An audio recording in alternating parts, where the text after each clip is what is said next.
break out into a couple of discussion groups. And I'm also a member of biodiversity for a local climate, as well as helping NOFA build a campaign around building our soil carbon and educating people about climate. So if you have ideas about that, I'm a good person to talk to, and Lisa will do it. All right. Well, good morning, everyone. Good morning. My name's Connor Stedman. You'll have to forgive my voice being a little scratchy this morning. I am excited to talk to you all about carbon farming in this next hour and a half.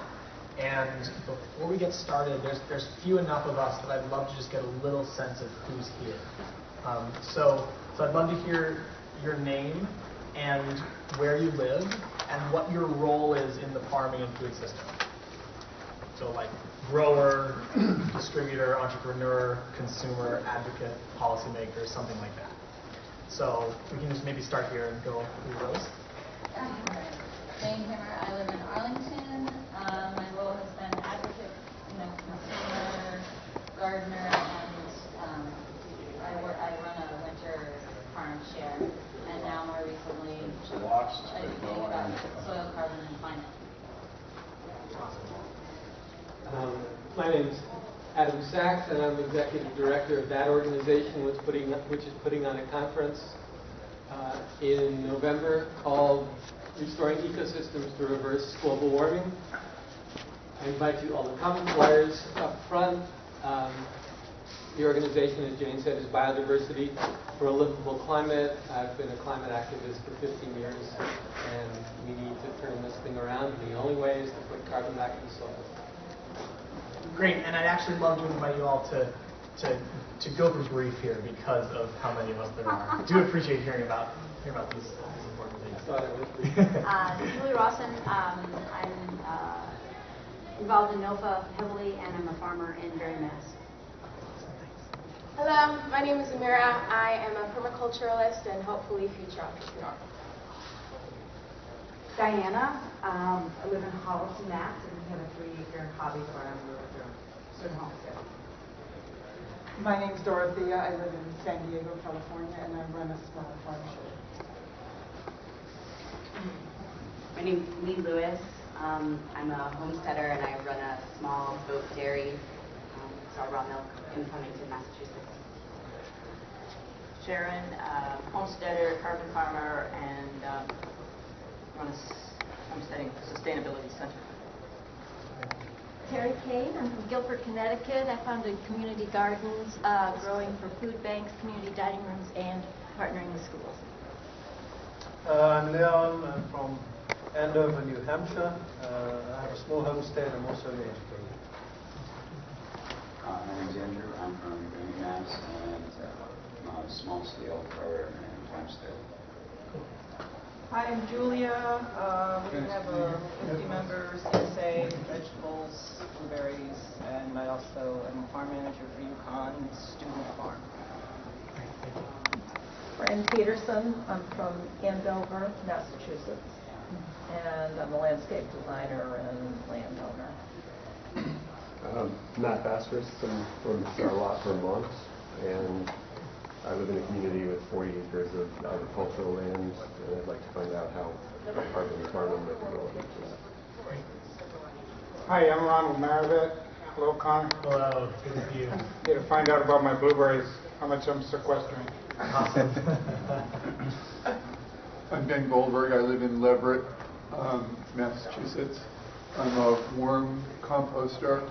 I make worm bins. I'm a composting toilet installer, and I design and build composting porta potties. I'm Greg. I from Ecological, New York. Just farmhand. Good morning. My name is Leslie Lowe. I'm from Sudbury, Massachusetts, and I'm a consumer.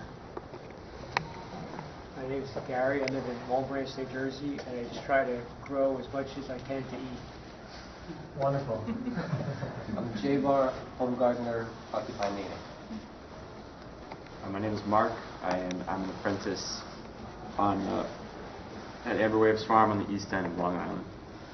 Anita Donch. I'm an environmental economist and with an area of food and environment, and I'm getting into homesteading. I'm John Carlton-Foss, media, home garden, and very concerned about the climate situation. I'm Lindsay, medicinal herb grower and native fruit, co-owner operator of a small farm in New Jersey with my husband. My name is Brandon Tennis. I'm originally from Lancaster, Pennsylvania. As a grower there for 5 years, permaculture. Moved to South Deerfield here, and I'm a designer now. My name is Rebecca Hyde. I live in Woodstock, Connecticut, and just looking for creative ways to use my 14 acres. My name is Jeremy. I'm from New Haven, Connecticut, and I work at the Yale Sustainable Food Project. I'm the manager of the Yale Farm. John Martin. I'm a member of NOFA, Rhode Island, but I live in Antrim, New Hampshire, where I have a few acres that I'm learning to be the steward of. And if anybody has a problem with being on YouTube, please let me know. Great, thank you everyone. Wow, that's quite a diverse range of roles that people are playing in the farming and food system. And it's really great to have so many growers here. It's great to have so many advocates and organizers here. And this is sort of impossible to talk about carbon farming sufficiently in an hour and 15 minutes.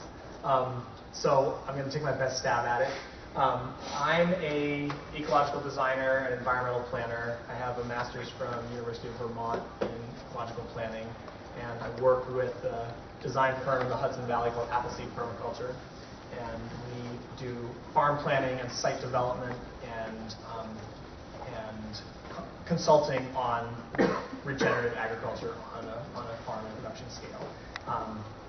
And I'm also an organizer of the carbon farming course, which is a once every few years technical training in carbon sequestering agriculture, and we're doing that again this week. I'll share a brief bit about that towards the end. But so I want to take us on a tour of some of what's happening out there in the world around carbon farming, and I'm going to just review some big picture stuff right at the beginning around why we're even talking about this and what the core thinking of this topic is. And then spend most of our time looking at carbon farming systems from around the world, especially those that have some real relevance and applicability to here in the Northeast. So, as I'm sure many of you are familiar with being at the Northeast Organic Farmers Association conference, we have a, let's see if I can get it here. We have a global predicament right now around food. And one way to tell that story is that most people in the world depend on an unsustainable way of using land resources to obtain the food that we eat. It's not. It would be one thing if we could just ask the global wealthy to stop driving SUVs and everything would be fine. Doesn't that sound kind of appealing?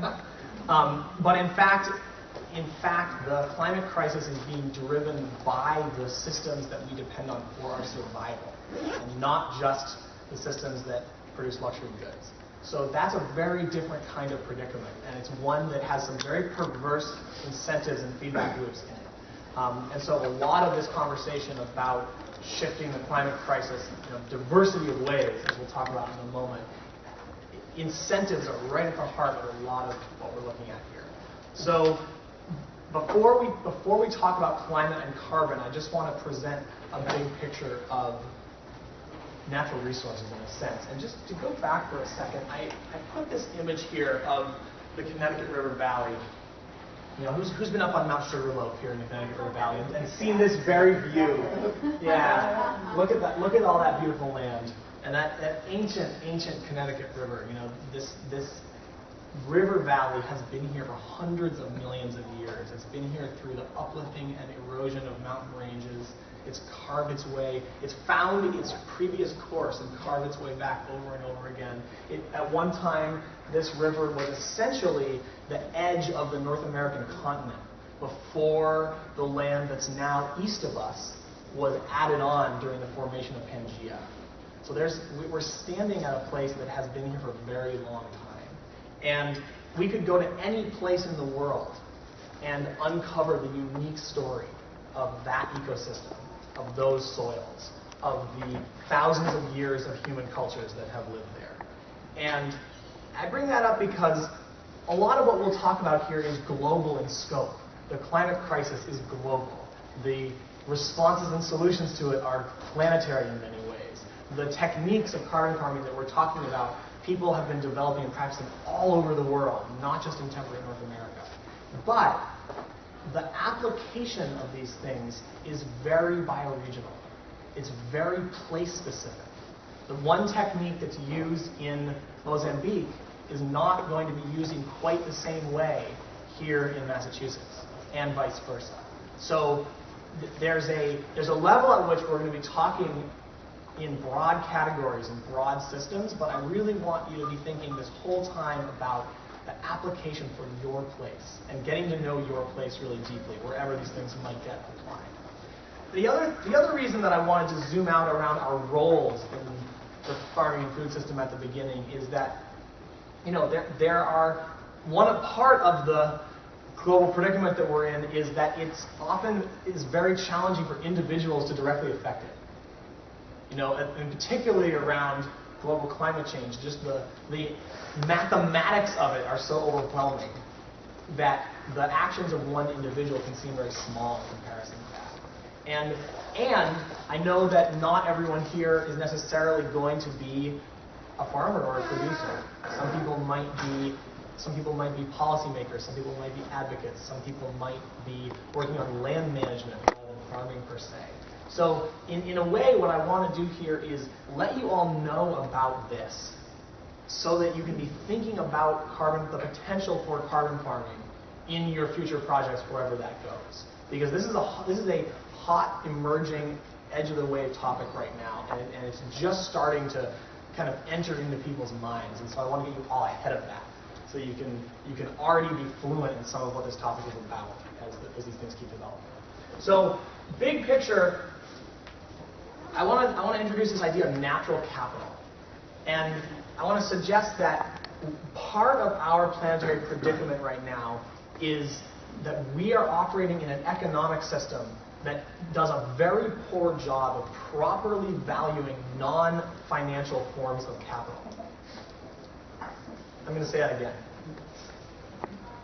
Our global economic system, late-stage capitalism, whatever you want to call it, does a very poor job of properly valuing non-financial forms of capital. It grossly undervalues them. So it grossly undervalues the worth and importance of human relationships. It grossly undervalues the worth and importance of the natural world. And that's a predicament that all of us will face as we're developing how we want to live our lives, how we want to make our livings, and how we want to contribute to mending the world back together. So again, this is just something to keep in your mind and think about, is how are we going to appropriately value the worth of things like carbon in soil? You know, this is a form of wealth. It's a form of money in a sense. But it's not money in the way that we transact it. It's a form of natural wealth. Nitrogen is a form of natural wealth. A healthy, functioning nitrogen cycle that's biologically based rather than fossil fuel based, that is extraordinarily valuable.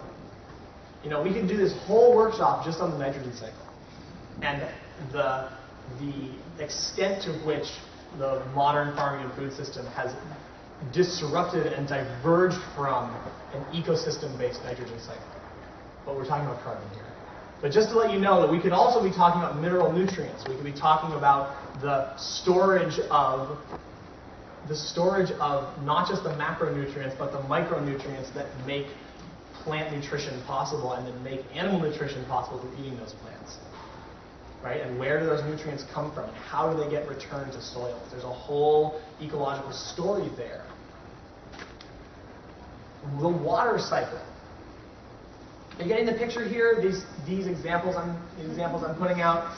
You know, this is biogeochemistry 101. This is the basic cycles of planet Earth. And the storages of these qualities, these things in the landscape is where ultimately wealth and value come from. It's where people's long-term prosperity and future really lives. So we're going to be focusing a lot about carbon here, but I want you to be remembering that there's also a bigger picture beyond carbon, that it's about the restoring of ecosystems and the restoring of these cycles and these storages. You know, topsoil isn't just carbon. Topsoil, as anyone who spent time with Elaine Ingham yesterday, who was at Elaine's talk last night. So topsoil is not just carbon, it's not just nitrogen and phosphorus and potassium. Topsoil is the immensely complex soil food web and all of the ecological food web dynamics that live in it and all the structure and physical components and the interactions between them. A hugely complex system that is probably beyond human capacity to fully understand. And that's a form of wealth. And it's interesting because it's an unknowable form of wealth. It's a form of wealth that is beyond what we ever can actually measure and map, fully. You always know what you've got with a $100 bill. But you don't always know what you've got in a cubic foot of soil. And not just biodiversity in the soil, but biodiversity in the whole subterranean and above terranean food web. That's wealth. That's value. And not just the pieces of ecosystems, not just the individual species, but the patterns and arrangements of those species, the natural communities that recur place after place after place on the landscape. You know, the red maple swamps that are found here, and the red pine forests that are found here, and those deep, the range of ecosystems that grow on the deep alluvial soils of the Connecticut Valley here. Those are wealth. Those are value. So we're going to zoom in on carbon because there are some troubling things happening in the world around carbon, as you might know. This is Hurricane Irene. There will be more. And, I just want to look for a moment at the basic arithmetic that we're facing, which might be reviewed for some people here, but there's something like 200 to 250 billion tons of carbon in the world's atmosphere above what the sine curve of normal has been since the last ice age. So, the amount of, the concentration of carbon in the atmosphere has always been changing, and in the last 200 years, partially because of land degradation and largely because of the burning of fossil fuels, it has spiked to a much higher level than has been seen in 500,000 years or more on the thing. And we're also adding about 50 million net tons per day worldwide right now. So that's a problem. And it's a problem that's showing up right now. 10 years ago, there were still some people who could say, I don't see the effects of climate change yet. I see the science, I know that it's coming sometime off in the future, but I just don't see it in my day-to-day life yet.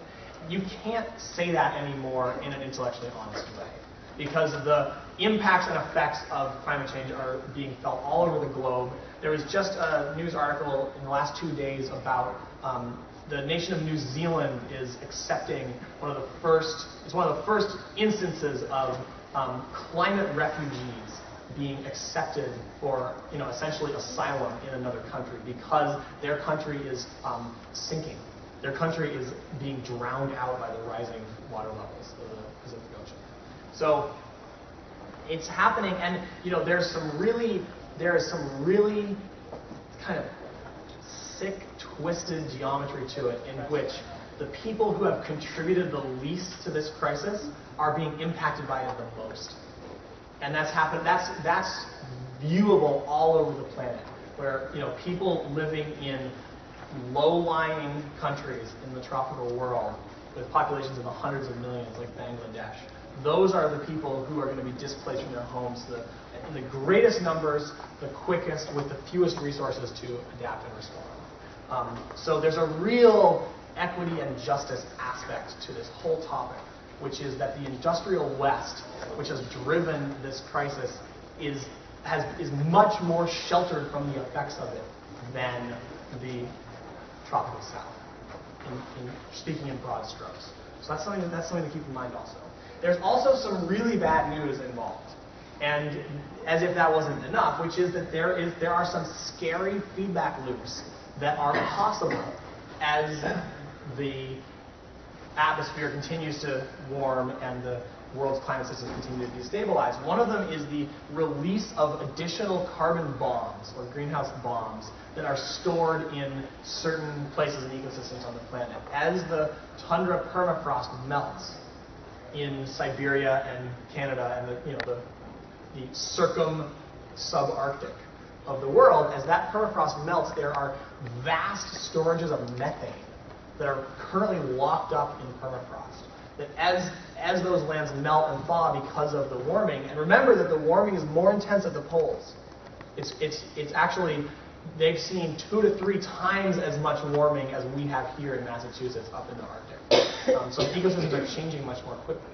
And methane is a far more potent greenhouse gas than carbon.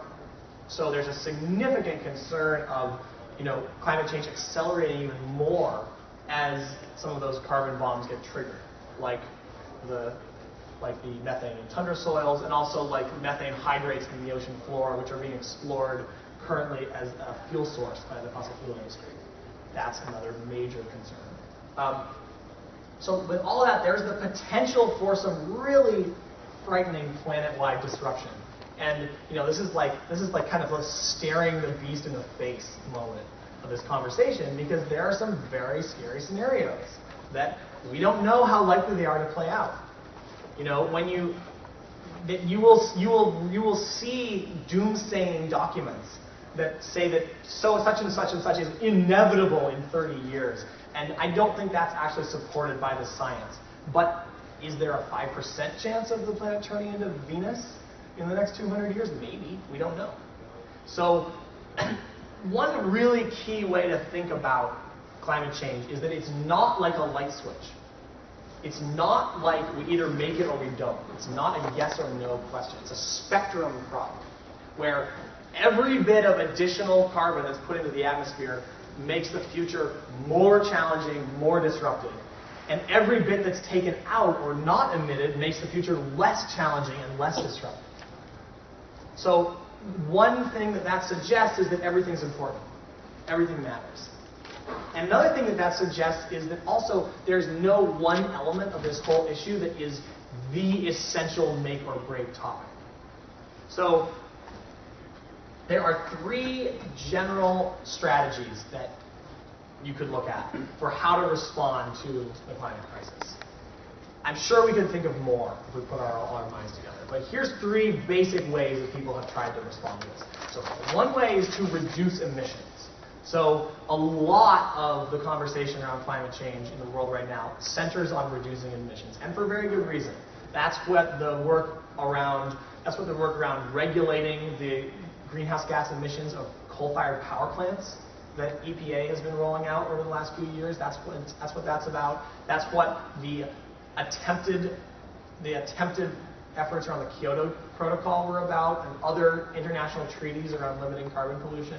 So a lot of the kind of national and international level work on climate change is happening at the level of emissions reduction. This is a primary goal of efforts to build a cap and trade or fee and dividend carbon pollution system, is to incentivize the reduction of emissions. Another strategy is carbon sequestration. And that's the removing of carbon from the atmosphere and putting it somewhere else. So I think you can see the simple math here. Emissions is don't put out as much. Sequestration is take some of what's already up there out.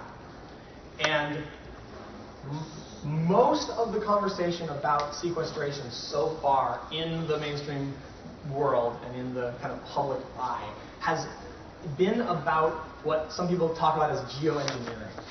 So it's been about large-scale, high-tech projects that, for instance, projects that would harvest carbon out of the atmosphere and store it in deep underground geologic structures. Kind of like nuclear waste being stored under Yucca Mountain, as an analogy. Or, like pumping it down below the seafloor.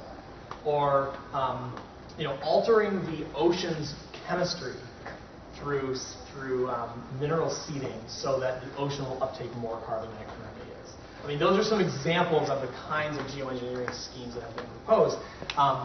If, you know, as my friend Eric Tonsmeyer said when he presented at the NOFA conference a few years ago, he said, if I have to choose between that and Venus, we'll choose that, right?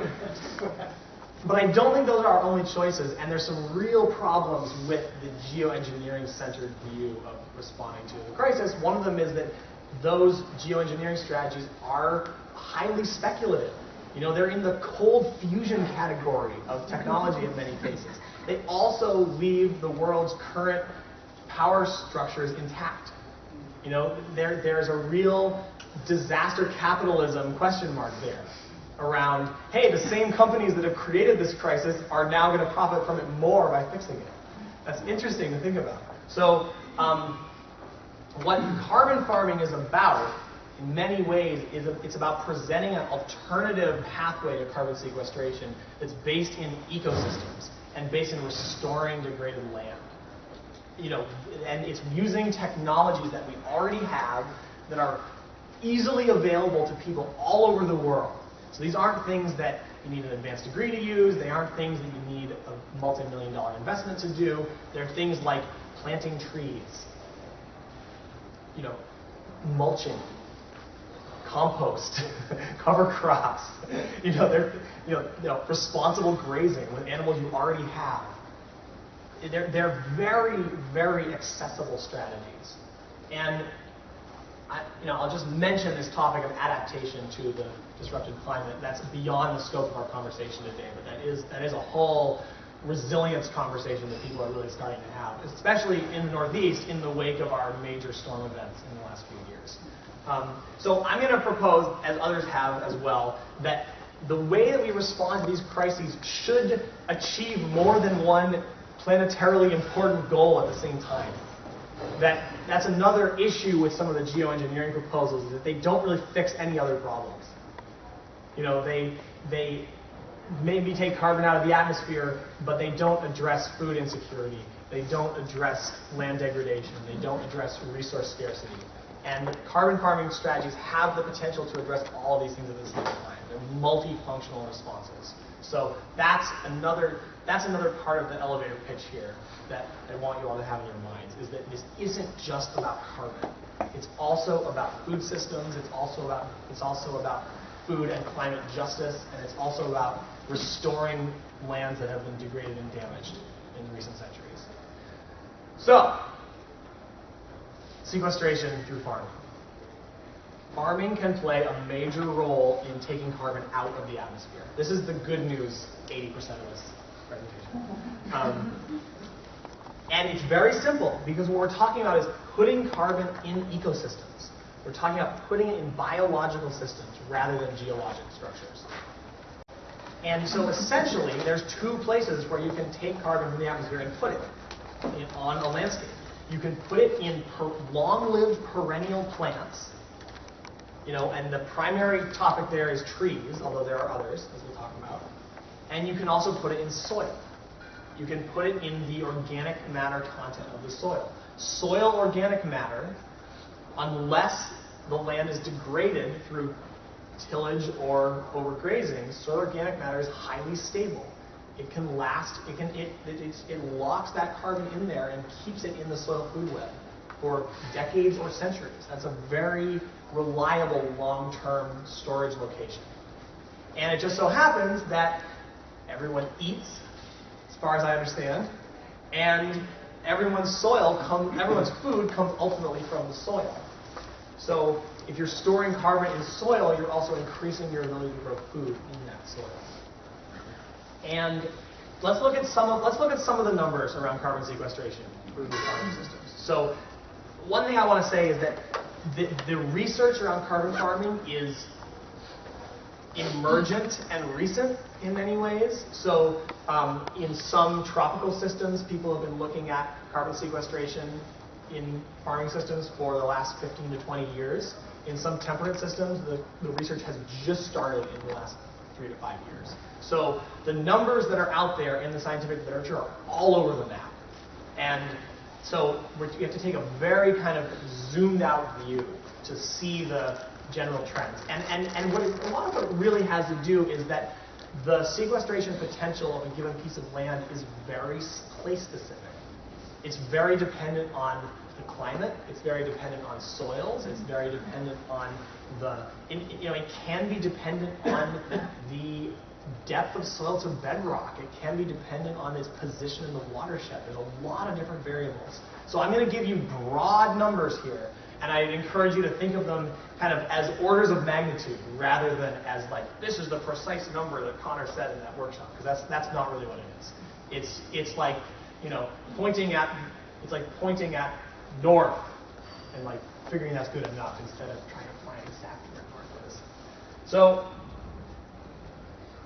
converting treeless farmland to agroforestry, which we're gonna talk about extensively in the latter part of this presentation. Converting treeless farmland to agroforestry can sequester between 15 to 150 or more tons of carbon per acre over a 10 to 20 year period.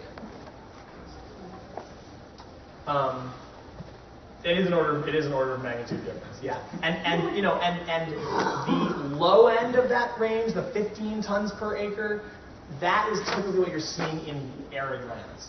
That's what you're seeing in deserts and dry, semi-arid places where because if you think about it, what you're doing is you're using photosynthesis to build long-chain carbon molecules. And then you're storing those in long-lived perennial plants. Well, if the other ingredients for photosynthesis, such as water, are substantially missing, then your rate of long-chain carbon molecule production is going to be real slow. So generally, dry lands are on the low end of that range, and humid, temperate, and tropical lands are on the high end of that range. And so that's on the long-lived perennial plants topic. On the soil topic, the basic math is that a 1% increase in soil organic matter stores around 10 tons of carbon per acre. By the way, if you look in the international literature around this, and again, most of the literature here is international, they will all be talking in hectares. So just be aware of that. A hectare is about 2 acres. So you have to do some mental, what's that? About 2.5 acres. So you have to do some mental math to convert to acres. Now, one other piece of information that I want to give you to think about is that there are somewhere between 4 and 7 billion acres of degraded land in the world. And the number's probably higher than that based on the metrics that you're using to decide what's degraded and what's not. That is a lot of land. 4 to 7 billion acres. There's something like 1 million acres of forest land in Massachusetts. 2 million acres in the whole state. So that's like 2,000 Massachusettses, or 2,000 to 4,000 Massachusettses of degraded land worldwide. Almost all of that degraded land is a candidate for restoration through agroforestry. And in the tropical world, this is a big topic in international development circles, in agronomy circles, in agroecology, is using tree-based farming systems to repair and restore degraded land. Yeah. Is it okay to interrupt? Yeah, go for it.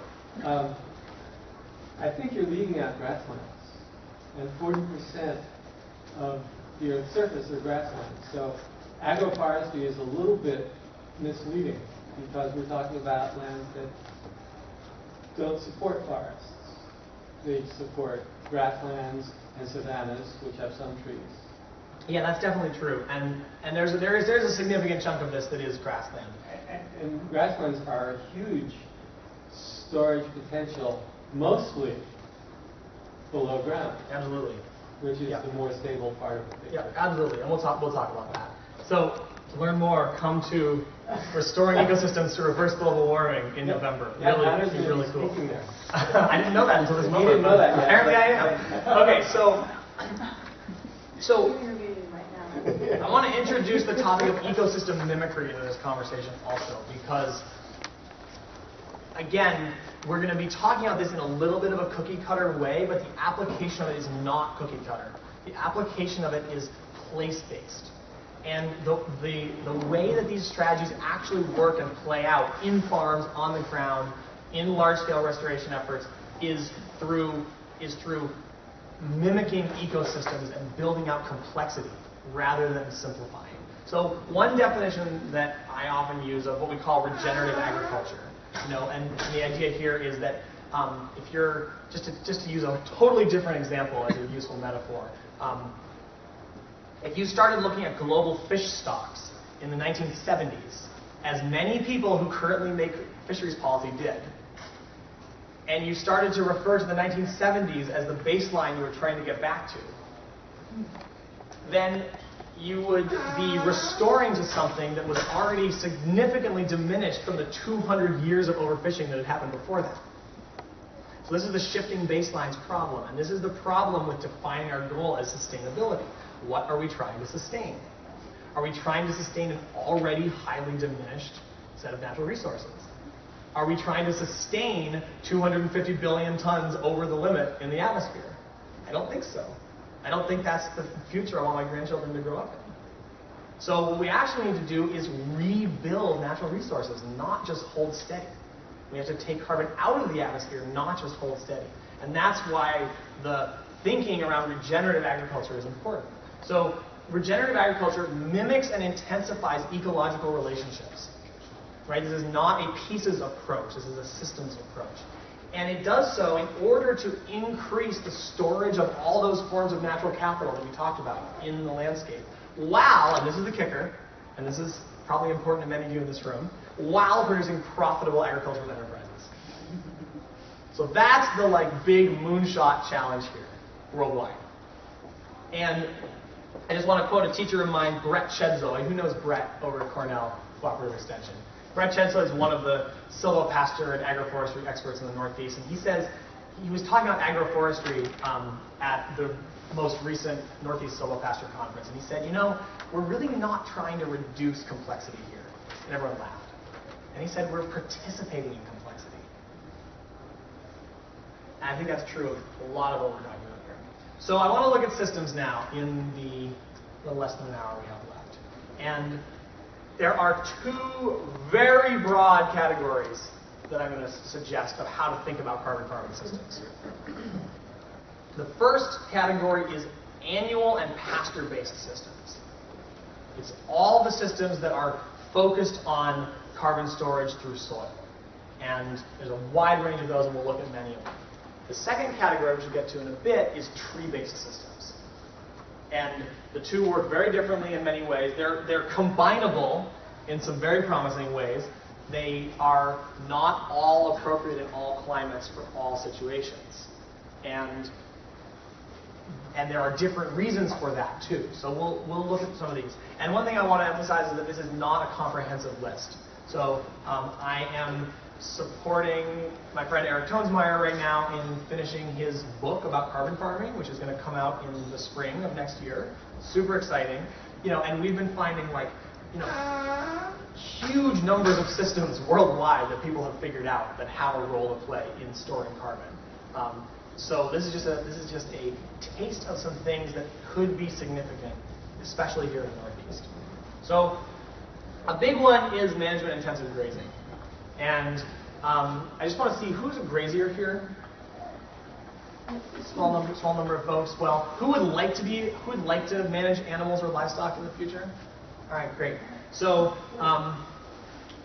some of this may be review for you, but I just want to remember a little bit of the ecological history of the place where we are right now, because as some of you might know, 200 years ago or so, there had already been waves of deforestation here in the Northeast, but what really did it was the invention of the automated loom in the early Industrial Revolution in England and the development of textile factories in England.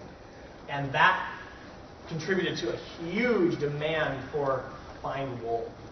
And so in response to that demand, because the early United States was already part of a global economy, in some places over 80% of the Northeast was deforested for sheep farms. And so almost all of the forest that we have today in this region is regrowth from the abandonment of those farms. But I want you to picture these hills of western Massachusetts being completely without trees and just covered in pasture as far as the eye could see, with stone walls lining those hills. That's what it looked like. And there are people I've talked to who have heard stories from people who remember seeing landscapes like that back in the early 20th century when some of those extensive pasture systems were still used. And the stone walls that you can find in the woods here in the Northeast almost all date to that era, between about 1810 and 1860. Now, those were fixed paddock, production maximizing systems. And there was a remarkable amount of soil loss in these hills and valleys from the grazing at that time. When you're walking in the woods and it's a gentle slope, and you see this big rock just jutting out of the ground, it's not like a glacial erratic boulder, but like a ledge coming out of the ground. Do you think that ledge was there since the glacier melted? Do you think that ledge was exposed and not covered by soil for 10,000 years? Probably not. I mean, that's a window into the foot of soil loss that many of the hillsides experience from 50 years of overgrazing by sheep. And so in the recent decades, the development of a few key things, including sheep movable fence, has allowed for a level of planning in grazing that people weren't generally using before that. And people also use movable fence, going back 1,000 years or more in Europe, and there's lots of things that have contributed to more sustainable pastoralism over time. But this is kind of the best tool set we got right now. And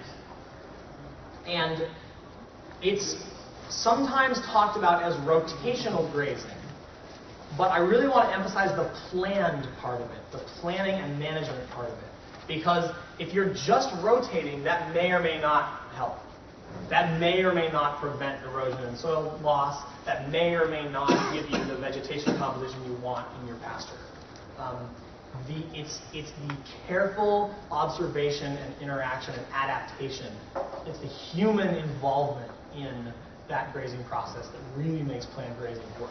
So it's a knowledge-intensive and relationship-intensive system of production, rather than a maximizing production approach. Does that make sense? So the ecosystem mimicry element of this is really about looking at some of the ecological partners in those grasslands that Adam was speaking about. So here in the North American continent, in the hundreds of millions of acres of the Great Plains, the American bison played a keystone role in rotating through the prairie and creating huge disturbance wherever they went. I mean, grazing down to the soil and pooping and tilling with their hooves and sleeping and wallowing and all of this stuff. But they might not come back to that spot for 20 years. And when you've got 10 to 14 foot deep root systems and most of your biomass is underground, like many prairie grasses, then that's just like a little haircut with fertilizer on top to boot. So they're like, yes! And they just push right up through there. Grasses grow from beneath rather than from above. Can you picture that? So on a basswood branch, let's say, a tree branch, the growing cells are on the edge. They're on the growing tip. They're growing outwards like that. But on a grass blade, the growing cells are actually underground, pushing the blade up. And that's an adaptation to disturbance. That's an adaptation to grazing and fire that those grasses have. So planned grazing is mimicking the regenerative disturbance of large wild grazers in large wild grasslands and doing it on a small scale. You can do it in your backyard with chickens or ducks. You can do it for meat production or dairy production on a large scale, as many people do. And there are excellent graziers around here in the Northeast, some of whom are presenting at this conference. Greg Judy is going to be keynoting the NOFA Mass Winter Conference if you want to come here and hear him speak then. And so there's a whole knowledge set, a whole knowledge base around how to do planned grazing really well. I'll get back to that in a sec. So it is also clear that this pattern of patchy, irregular disturbance, of disturbance and then rest, and then at some future time, not on a regular interval, but on some future time, more disturbance and then rest. That has played a very significant role in the development of diverse ecosystems all around the world, not just in grasslands, not just in North America. There is recent historical ecology research about the role of large grazers and browsers in the temperate hardwood forests of the eastern North America. And basically we're talking about elk and buffalo here. But those large herd, high disturbance, large cycle of travel through the landscape, affected by the movement of wolves and mountain lions as keystone predators, it created an irregularity to the impacts that those animals were having on the forest. And that irregularity created a wide diversity of available niches for the regeneration of a wide diversity of forest trees. So, in the suburban mid-Atlantic now, who's been down there and seen deer impacts on landscapes in Jersey and southern New York State and Connecticut? You can see the browse line anywhere you go. That's like the sheep in the 1800s. That's a consistent level of pressure with no predators regulating the movement of the herds at a higher than carrying capacity level of population. So it's a very predictable outcome. The biodiversity impacts and forest regeneration impacts of those deer are a very predictable outcome of that situation. These are some things to think about. All of not just the species of animals, but the breeds are unique. They're particular. They're particular to their ecological history. And so the grazing approach to land management is also substantially an animal husbandry project. It's a knowledge of and relationship with the animals as well as with the forages in the pasture, as well as with the cycles of weather and what's going on in soil moisture. You see the picture I'm painting here? It's like you are right in the center of the ecosystem process. And many of the people who developed this thinking and approach are part of what's called holistic management. So there's a worldwide network of holistic management practitioners. There's Holistic Management International as an organization in New Mexico that does really good work. They do a lot of beginning farmer and rancher trainings. So if you're going to be grazing in the future or supporting someone who's going to be grazing in the future, holistic management folks have a lot of really good resources for how to do this. And often we're looking at something like and this is just, again, one number from one set of studies, but something like 1 ton sequestered per acre per year through planned grazing. Until you reach the kind of maximum soil carbon storage that you're able to reach for that particular piece of land. West Jackson. What's the maximum? Well, that's an interesting question, and I'd say probably unknown in a lot of cases, but Wes Jackson of the Land Institute, who's heard Wes Jackson speak or read any of his books? So they're working on breeding perennial grains, which is a whole other topic. But Wes Jackson says that, there's a carbon bomb that has already gone off, and that's the reduction in topsoil organic matter in the Great Plains in this continent from close to 10% historically to under 2% now. And if you use that 10 tons per acre math, so that's 8% reduction in organic matter on a scale of hundreds of millions of acres. That's a lot of carbon. That is a not insignificant chunk of the carbon that's in the atmosphere now. So land degradation has played a bigger role in climate change than people have often realized. So, okay, let's talk about some annual techniques. So that was a whole pasture topic, and now this is doing doing your best to store carbon while growing annual is tough. And I say it in that way because it's pretty hard to do. Tillage is really hard on carbon storage. And annual crops are really hard on carbon storage because they don't store carbon. They add a little bit of carbon to the soil through the decomposition of their bodies after they die. But because they're not long-lived perennials, they don't have any plant-based carbon storage themselves. So using some of these techniques, you can at least stop losing carbon from your annual cropland, and you can add a little bit.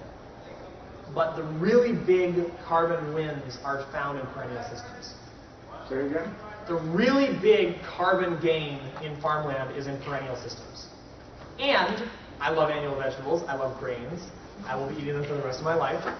And this list might look familiar to some of you as the best practices of organic farming over the last 30 years. So when you're building topsoil on your farms, you're also storing carbon. And that's just the takeaway that I want to give you. There's not some huge new esoteric set of carbon farming techniques for annuals. It's really just doing what you already know how to do and doing it well. But just to run through it for a second, organic no-till is a kind of emerging hot thing right now with some of the gaps starting to be jumped between chemical no-till and organic no-till, because no-till farming is much better for carbon storage than tillage, but you have to use a lot of herbicides in general, and that has impacts on everybody.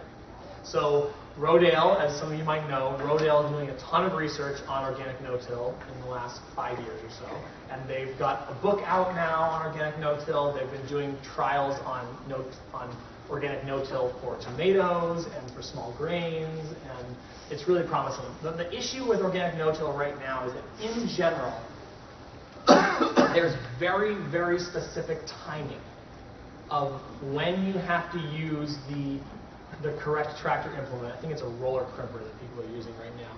You have to use that implement at just the right time in order to mechanically suppress the weeds as your crops are getting established.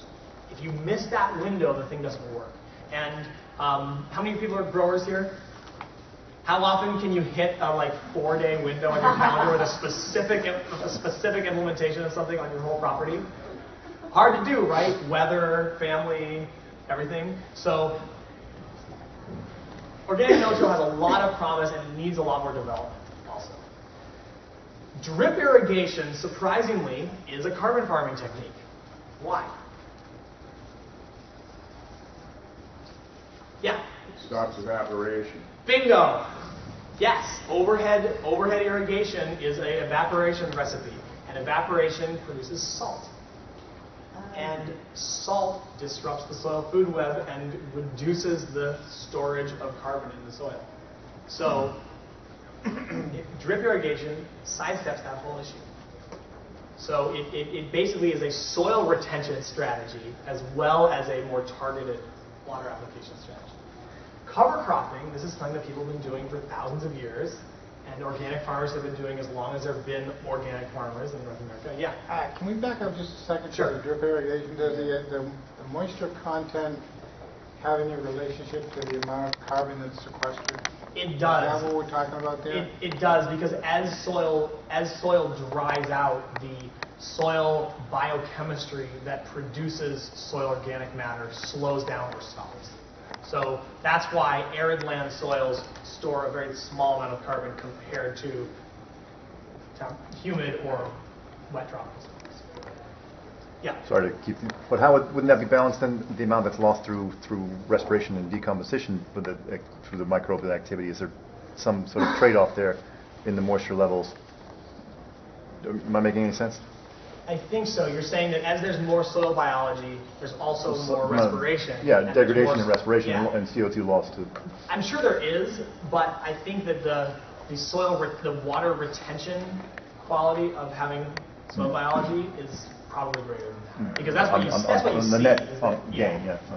Yeah. So the point I was trying to get at is that, for my purposes, is that you can establish the specific gravity of the soil and the amount of moisture content in it, and you can more easily maintain that with drip irrigation than with the other irrigation, because you don't really know how much you're losing, you don't know how much salt you're getting back. Right. But you can set your drip irrigation system for a certain amount, and you can maintain the highest degree for photosynthesis within the arc of the sun, with a computer. Yeah, you just have very you fine level optimize control. on carbon sequestration through photosynthesis. Yep. That's Great, thank you. Yeah. Just in response to the respiration question, my understanding is that the soil biota are respiring, but they're also creating long-chain carbon molecules as part of their metabolism. So the net result is you're getting more carbon in the ground. Yes, absolutely. And Elaine Ingham What? listened to some of those recordings from yesterday. Yeah. She talked a lot about the balance of bacterial respiration versus. I think I was referring more not to the bacterial respiration, which is probably equal with their exudates, but the decomposition of the material, organic matter that they're working on in relation to soil moisture. What's the balance there going to be? I think Good question. there's a lot. People think a lot more about this than I know. We have a half hour left, Yeah. so I want to move on because there's a lot of other things I want to talk to you about. So I'm actually not going to take more comments right now. So I just want you to have heard of pasture cropping and no-kill cropping. So these are new experimental techniques coming out of Australia, and they so far they appear to be most applicable to regions with longer growing seasons than we have here. But they're essentially getting 2 crops in a single growing season: an annual crop and pasture grazing. So they have permanent perennial pasture cover, and then they drill plant annual crops into that and get either an early harvest of that or a late harvest of that, depending on the crop. And no-kill cropping is similar in that there's a permanent perennial cover crop cover. And then, like in no-till farming, they mechanically crimp it down and plant into that. Both really interesting, appear to need a longer growing season than we've got, but there's lots of the world that has a longer growing season than we've got, and a lot of that land is degraded or in the process of being degraded. So these are kind of hybrid annual perennial systems that could have a lot of promise for that. Yes. Oh, they are. So maybe they figured some things out that I haven't heard of yet. That's great. I'm gonna keep moving. What do you got, Julie? Yes, it's on there. It's telepathically on there. I haven't seen it on there, but anyway, I think mulch is so important, and I just over and over again I learned that. Yeah, and the theme here is like keeping cover on the soil, whether it's dead like mulch, whether it's live like cover crops, or whether it's one of these hybrid annual pasture systems like pasture cropping. You lose carbon when your soil is bare. And composting and compost tea, Elaine does a much better job of talking about that than I will. 10 o'clock. But 10 o'clock over there. But that's something organic farmers have been doing for a long time. We know how to do it. There are mid-scale enterprises that do large-scale compost production, which is awesome, and we all probably need more compost. So let's keep moving. I just want to mention biochar as a carbon storage strategy. So this is making charcoal out of often field scraps or organic waste and storing it in soil as a soil amendment. Charcoal is pure carbon. It's a highly stable form of carbon, and there are very interesting kind of industrial ecology applications of biochar where waste streams could turn into soil amendments. Bigger topic than we have time for here. A lot of research is happening about it worldwide. Again, there are, this is one of those, and this is something you might find out there. There are these topics that people have strong ideological commitments around. Biochar is one of them. You will find people who will say that biochar is the answer.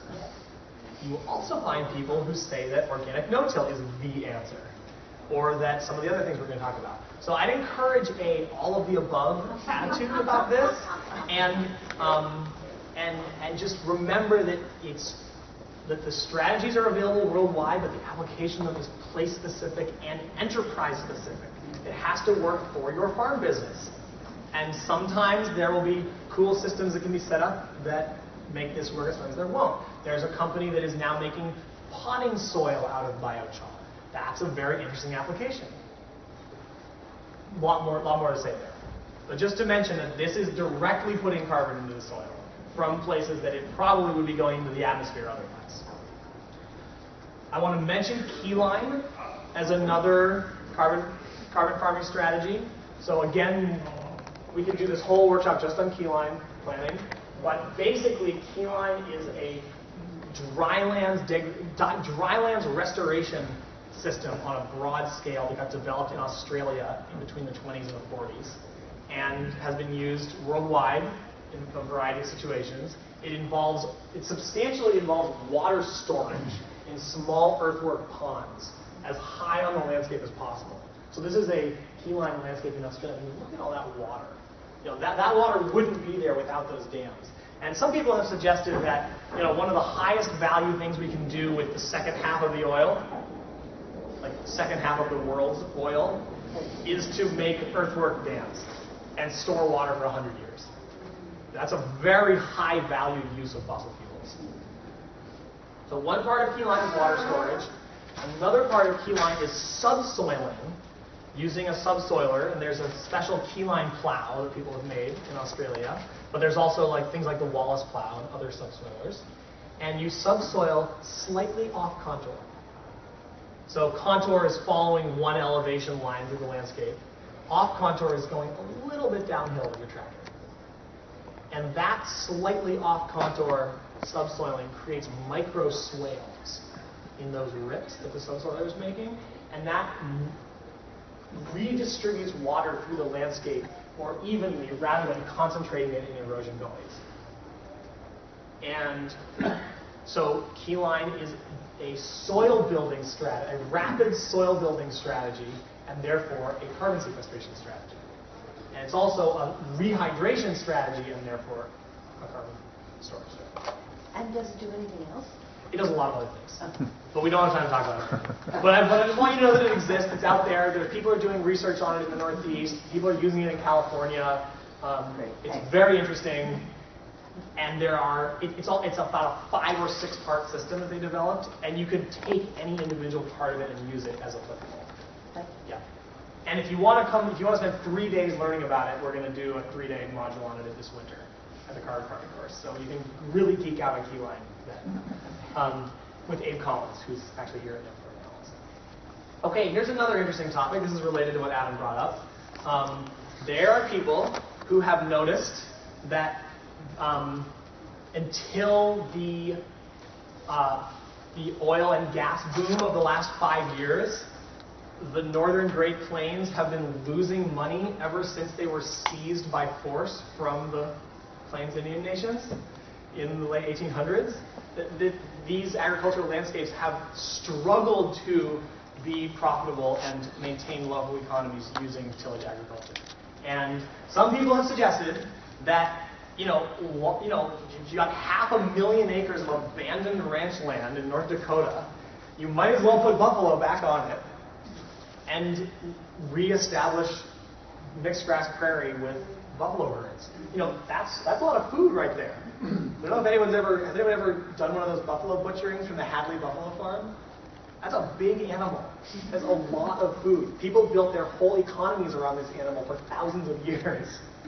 And these landscapes, healthy grassland landscapes with their ecological relationships intact, store and hold a lot of carbon, both in the soil and in the below ground perennial biomass of the grasses. So just to have it in our minds that there are ecological restoration strategies that produce food that are not farming. Is somebody doing that? There are people working on it. I mean, there are people working on expanding the grassland preserve system out in Montana and the Dakotas and doing buffalo reintroduction in those places. And there's a lot more of that could be done. But this is out there, and and there's kind of a similar topic around what do we do. We'd love to have people not blasting mountaintops off and dumping them into stream valleys in Appalachia to get coal. That would be really great if that stopped. And once it happens, what do you do with the open pit strip mine that's left behind? So there are projects that are trying to reforest mountaintop removal line sites with American chestnuts and then reintroduced elk into them. That's a lot of food. You had a couple thousand acres of chestnuts and elk, but that's a little bit different than farming. So those are, in a way, carbon farming strategies also. So in our 20 minutes left, I want to look at the tree-based systems, because there's like 6 other things we could talk about here in the annual and pasture-based systems, but I want to look at trees because they're really significant. And because the current conversation around carbon farming in most places has not caught on to the tree topic yet. A lot of the carbon farming conversation is around pasture management and doing excellent beyond organic annual agriculture. And those are really important.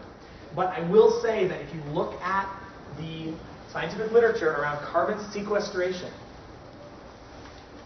the carbon sequestration potential of agroforestry systems in broad strokes can be as much as an order of magnitude greater than the carbon sequestration potential of annual and pasture-based systems.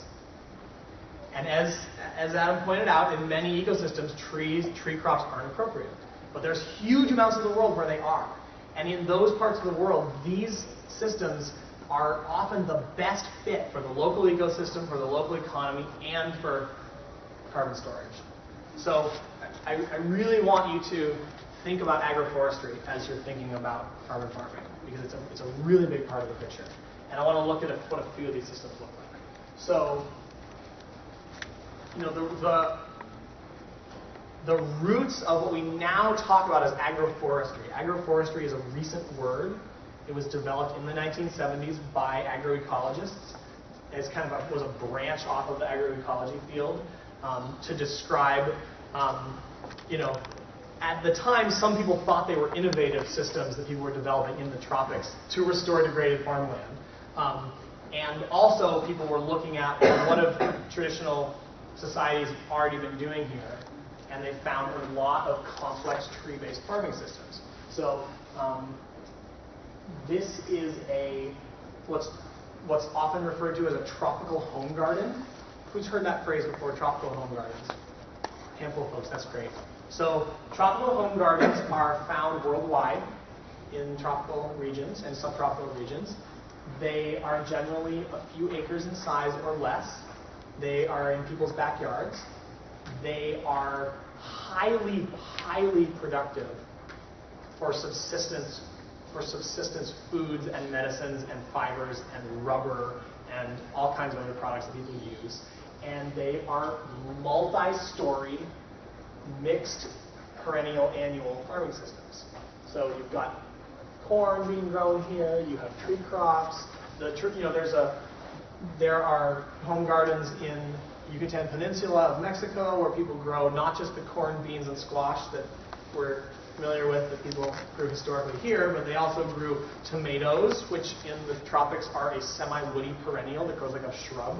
And they grow chili peppers, and they grow avocado trees, and they grow 4 or 5 other species of fruit trees, and they've got a whole kind of wild riot of plants that looks like looks like early succession rainforest. And that's what it is in a sense. It's highly tended early succession rainforest. So tropical home gardens have at least a 10 to 15,000 year history, and they're a super productive form of agriculture, and they're really like local crops, local food, subsistence based. And they are also remarkably similar to traditional home gardens in the northern temperate world. So I was teaching down in New York recently, and we were at someone's property. He would just kind of filled his property with fruit trees and berries and everything, and he said he was inspired by the dachas from Russia. So who's heard of dachas? That's a lot of people. That's great. So that's a home gardening tradition from Russia and other parts of Greater Eurasia that precedes communism, precedes the USSR, and it goes hundreds of years back into the past. And his wife was Russian, and she said, "Oh yeah, it's great to hear you talk about this, because when I was growing up in Russia, there was 2 national holidays in early May. They were a week apart. And so everyone took the week off in between the two of them. It was like a 10-day period. What's that? Right, and then they went to their dachas out in the countryside and planted their annual garden field. They planted their watermelons and their squash and everything, da-da-da-da-da-da-da. And she talked about how there's apricots and cherries and, you know, all those kind of tree fruits there also. So the tropical home gardens and traditional temperate home gardens both have a really rich history. And people who are learning how to do edible forest gardens again in the temperate world now, who would identify themselves as one of those people? Nice. You know, the places where we've been doing small temperate climate permaculture for the last 10 years, you know, we're running into the exact same ecological dynamics and management issues that people have in tropical home gardens. So it's a pattern that is just showing up around the world. And it's a carbon farming system because it's perennial based, it's tree based, it's deep soil based. Agroforestry, you know, a simple definition would be multi-layer agriculture. It's multi-layer tree-based farming. It's an integration of trees with other forms of production. And these systems range from very simple to very, very complex. In a way, all agroforestry systems are mimicking a particular stage of succession. And succession is, there's a whole world of thinking about succession, but in the simplest terms, it's a change in a forested landscape over time after a disturbance or after the creation of that land. And different stages of succession, for instance, an abandoned field, have different dynamics of nutrient cycling. They have different dynamics of sun and shade. They have different dynamics of the types of insects and birds and mammals that can be found there. They have different genera and families of plants that tend to grow there. And in a sense, we're mimicking one or more of those things when we're doing agroforestry. So I just want to remember that even if it might look like a very managed farming system, there are ecological dynamics at work, and we can look to the natural world and learn about those from what forests in that bioregion are already doing. So this is the USDA caveat here. So if you look at the USDA's materials about agroforestry, you will find some really wonderful, thoughtful, carefully prepared materials that represent maybe 10% of what people are doing worldwide with agroforestry, maybe 5%. So USDA recognizes 5 different types of agroforestry. They talk about forest farming, they talk about silvopasture, they talk about alley cropping, they talk about, I combine these into one, but they talk about windbreaks and shelter belts, and they talk about riparian buffers. And in helping Eric write his book, we've found that there's like 30 or more different types of agroforestry systems from around the world, at least. So I'm going to start us off here on what USDA talks about, but I want you to remember that this is like the tip of the iceberg. And there are systems from the tropics that can be applied here in the temperate world with our crops. So a brief mention of forest farming. This is understory production in full shade. The way in which this can be thought of as a carbon farming strategy is that if it incentivizes land staying in forest cover, it's incentivizing carbon storage, right? Because one of the big sources of carbon emissions is deforestation. Now here in the Northeast, forest lands easily regrow because we have year-round rainfall and a warm enough climate. But on the margins, if people have incentive to keep land in forest cover, that's a good thing for the climate.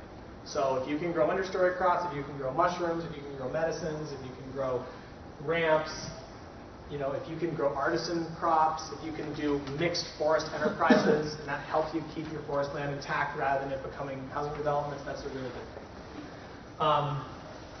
Moving on from that, big topic that I'd love to talk with you all about more, but we don't have time. Silvopasture, big topic in carbon farming. So silvopasture is managing trees and forage crops and animals as an integrated system. And so it's not just animals in the woods, and it's not just planting trees in a pasture. But like the planned grazing we talked about, it's a knowledge-intensive, relationship-intensive process. And a lot of work has been done on silvopasture in the Northeast in the last 15 years. Again, it's a really exciting time for this topic in our region right now. Who's been to some silvopasture stuff in the last few years? Great. More of you should go. Who are the leaders in that? I would mention Brett Chedzoy again from Cornell. Chedzoy. There is a Northeast silvopasture, NING, N-I-N-G. NING is a social network. It's like a single topic social network. There are now an every other year conference happening, so Northeast Silvopasture Conference, and there's a lot of knowledge that's being built. There are a number of other people who are developing a lot around silvopasture, including Joe Orefice at Paul Smith's College in the Adirondacks. Yeah. Is there a website somewhere or something to that effect where we can get all these references? Yeah, I would look at the Northeast Silvopasture NING. If you just search for Northeast, not just silvopasture. If you just search for Northeast Silvopasture, you'll find stuff. You mean other I agricultural mean the whole course that you're giving. Yeah, there's not one great. When Eric publishes his book in the spring, that'll be where you'll look. But it doesn't. When Eric Tonesmeyer's carbon farming book comes out in the spring, that'll be the place to look. Is there going to be a segment of that in the carbon farming course? Yes, it will. I'll talk about that. What is Eric's last name? Toensmeyer. Can you spell it? I can attempt to. T-O-E-N-S-M-E-I-E-R. Julie used to be his boss. So. Say that again. T-O-E-N-S-M-E-I-E-R. Thank you. So this is a alder silvopasture from Mexico. The alders are, we can just see some of the functions of the system here. The alders are providing shade for the livestock, and that's from a grazing and livestock management point of view. That's one of the key purposes of silvopasture, is providing animals with year-round shade access. Because heat stress is a big deal. It creates a greater need for water access in the pasture. It can reduce the health of the animals. It can reduce the quality of the meat and dairy they produce. It can increase their susceptibility to disease and injury. So if you can basically have healthier animals through them being shaded during the summer, that's a good thing. Another key, again, from a land management point of view, another key reason to do silvopasture is because you can produce two things on one piece of land. You can grow timber while you're grazing animals. Or in some systems, you can produce fruit or nuts while you're grazing animals. So that's a intensification of production, and on small sites, that can make a big difference. Another reason to do silvopasture is because of the soil development from having tree cover in the pasture. Because of those deep perennial tree root systems, that'll build more soil. If the trees are nitrogen fixing, that'll add nitrogen to the soil. Nitrogen fixing trees also generally store carbon at faster rates than non-nitrogen fixing trees.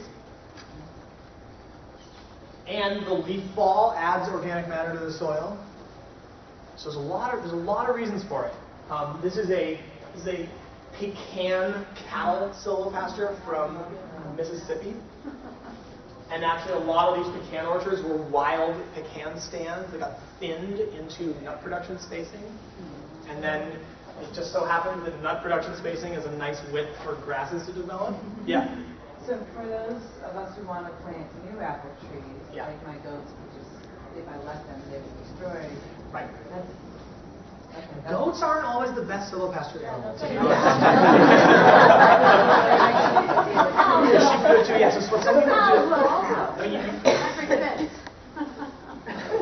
In brief, you can either thin a forest like this. You can thin a forest into silvopasture and establish forages, or you can plant trees into a pasture. And planting trees into a pasture takes longer. You have to guard the trees, and that's the strategy that really has carbon storage potential, is treeing treeless places. So if you're combining planned grazing with silvopasture, those systems can store significantly more carbon than just planned grazing in themselves. there's a question back there. Yeah. I'm just wondering how this interfaces with a conifer forest. Yeah, great question. And really like thin rocky soils, which is what I have. Yeah, great question. So, one system that people sometimes do is they will have a conifer plantation, like a red pine plantation or a spruce plantation, and they'll take out every other row of trees, or 2 out of every 3 rows, enough to establish grasses and legumes. And is that a net carbon benefit than just keeping it in big? Not necessarily, and so there are many other reasons to develop silvopasture in existing forests. The carbon storage is not really one of them. But again, if it allows you to keep production going rather than turn it into something else, that'll help. In a big picture, on the whole spectrum of how much carbon landscapes can store, full canopy natural forest is the best in terms of carbon storage. And landscapes with no soil and no plants are the worst. The biggest bang for the buck would be on the landscapes with no soil. Yes. That would be the fastest maximal carbon sequestration. Right. But if you're in a very challenging climate, that might take too long for that really to materialize. It really depends. And that's a really interesting question in carbon farming is which landscapes have the most carbon sequestration potential in the most time and economically efficient manner. I don't think we know that yet. But yeah. But if you look at some of the holistic management efforts, intensive efforts on fairly dry areas, sometimes it's been pretty quick. Sometimes it's been pretty quick. That's absolutely true. So, and again, it depends on the economics involved, because whether it's one thing if you're doing it as a ranching strategy, it's another thing if you're doing it as a restoration ecology strategy, it's another thing if you're doing it as a tree farming strategy. So I hope you're getting a feel for the complexity of some of this, because it is complex, and I want us to lean into that rather than want it to be simple. We have like 5 minutes left, and everyone's hands going up. I interrupted her. Yeah, go for it. Just quickly, the climax forests around here can be hemlock, and I've stood in the hemlock forest, and it can be very low biodiversity. Well, so I've just been wondering about that for years, like balancing that. To me, it always seems like disturbance is thin. Right. Yeah, a couple things about that. One of them is that most natural communities around here actually don't climax out in pure hemlock.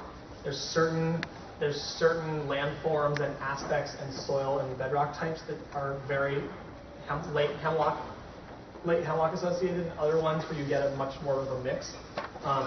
So that's one thing. And the other thing is that the idea of a climax forest as an end state that you reach was developed by people who didn't really understand the presence of large grazers and browsers in the landscape, didn't really understand the presence of fire in the landscape, and definitely had no understanding of the role of native people in the landscape historically. So there are a lot, and just like you said, there are a lot of forces of disturbance in the 10,000-year history of these forests since the glaciers that have made it much patchier and more diverse than what we think of as a climax forest. Yeah. So I see this as bioengineering. And since earlier you talked about how the bioengineering industry is going to solve the problems they created, etc.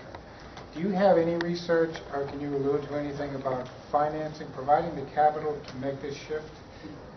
I have friends and colleagues who are working on that, and we have not figured it out yet. Because they got all the money they need to do it, and that's okay, but we need the money to do this. Do we need the financial incentives, the cap and trade revenues, or whatever to transition land into this? Absolutely. I mean, part of why I'm talking about this is that I want this to be in more people's minds so that decision makers are thinking about carbon farming and land restoration as places that climate-related money should go to.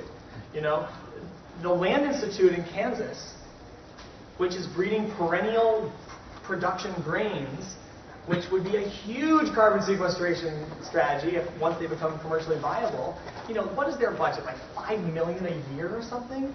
They should have 20 times that for the importance of the research they're doing. The same with the folks at Badger Set in Minnesota who are breeding new tree crops to replace corn and wheat for the Midwest, I mean, they should, again, their budget is tiny. So in the northern world, in the northern temperate world, a lot of the work is around breeding and research for the staple foods that could replace tillage. That's where a lot of the exciting carbon farming stuff is happening, as well as developing the production and management systems. In the tropical world, much less research is needed because a lot more of the traditional knowledge around those systems is intact, and it's a lot more about supporting economic agency by local peoples to do what they already know how to do with the foods they already eat. And so there are funds in the international development world that can support agroforestry. Heifer International has done a lot of cool stuff around tree-based farming systems and supporting people with that.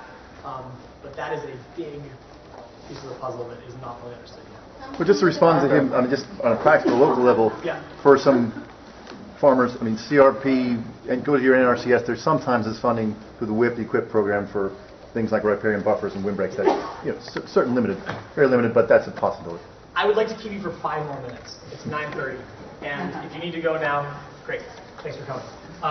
But I just want to mention alley cropping, because USDA has one topic called alley cropping, and then out in the rest of the planet, there are this huge range of multi-story tree farming systems, some of which look like what USDA called alley cropping, some of which don't.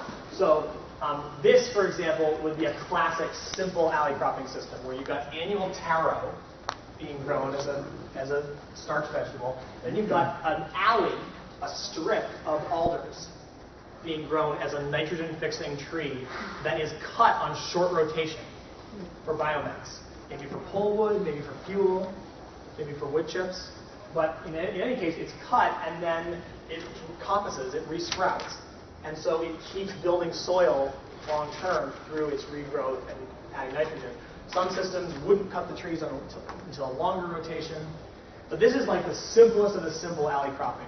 Just doing this, just introducing interstrips of nitrogen-fixing trees in annual farmland sequesters, you know, significant amounts of carbon per acre. Something in the 15 to 30 tons per acre category, the low end of that. In tree-based farming systems, in general, the more multi-story and perennial you are, the more carbon storage potential you have. What's the nutrient replacement strategy? Nutrient replacement strategy, that's a good question. And I mean, a big part of it is the nitrogen cycling through the nitrogen fixation. Right. The mineral cycling, I mean, that's the same. The bacterial. Yeah, that's the same issue that farmers always have, is how do you replace what you take out.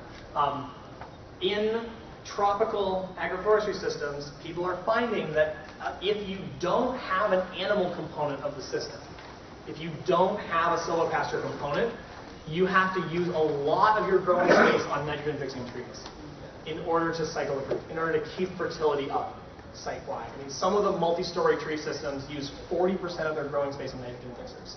Now, some of those nitrogen fixers produce food, like the cha-cha fruto, the Guatemalan tree bean, which has pods the length of your arm and seeds the size of your fist, and it's food, and it makes 13 tons of food per hectare, which is 2 to 4 times the yield of soybeans in that climate. And it lives for 100 years, and it's 70 feet tall, and it's the canopy of some of these multi-story farming systems. Wow. And then they'll grow cha-cha fruto, or the tree bean. And then they'll grow macadamias alongside it, and then they'll grow cacao or coffee in the understory.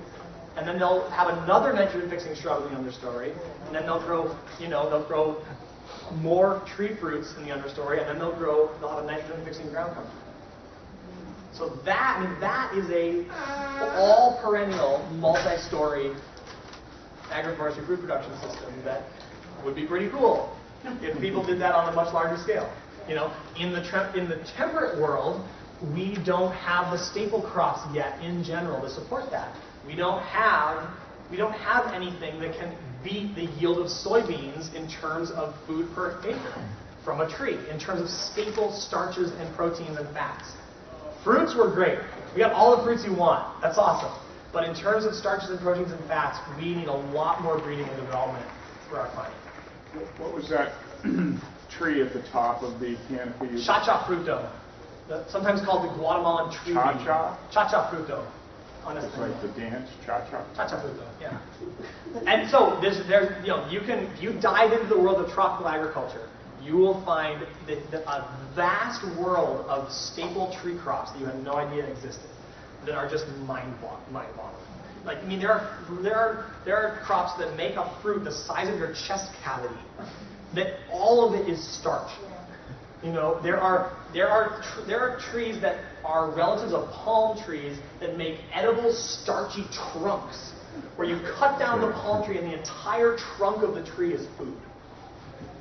And it just goes on and on and on. It's crazy what's out there, and therefore it's crazy for people to be depending on annual imported commodity crops when they have the local biodiversity and the local climate to grow that stuff.